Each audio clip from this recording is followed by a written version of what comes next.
Well, I'm happy to give this little introduction to Clonfert Boy. I didn't know him myself, but I knew his sire, Little Joe, very well. I visited out in County Mayo to get to know him many years ago, when he was already an old pony, but not looking it. He was always bright and sharp and fresh. He was a great pony, Little Joe. He won many races for the family. The story was that they bought him as a foal off Jim Walsh on their honeymoon. So that's how Little Joe went out to County Mayo, and they kept him till his dying day.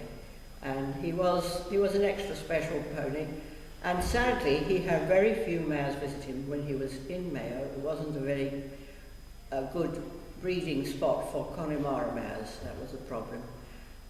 So he would get lots of, not exactly riff-raff, but all sorts of working animals, working ponies, but not necessarily registered Connemara's. So a son, a good son of his, was never kept to our knowledge. In fact, I read an old piece from an AGM written some years ago when John Luskin stood up and said, "It's time we did something about keeping a son of Little Joe's before it's too late." But I guess nobody took any notice of him because nothing happened at that particular point. Now, how Clonfert Boy came to be saved, I don't know. He was born in Mayo, wasn't he?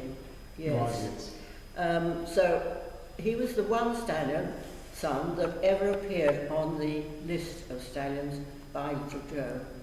And as you know, I never met Clonfert Boy, but you've been kind enough to send me some nice photos, and I thought he looked a really strong, well-muscled, well-boned pony, and those are the things that we're losing so much now. We're looking for quality, and we're losing a lot of the old, very important attributes like bone and strength.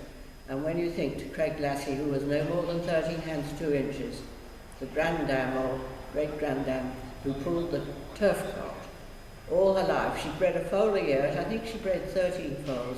She bred a foal a year. She would go to Oughterard show every year, pulling the cart with the foal trotting along beside her. That was her life.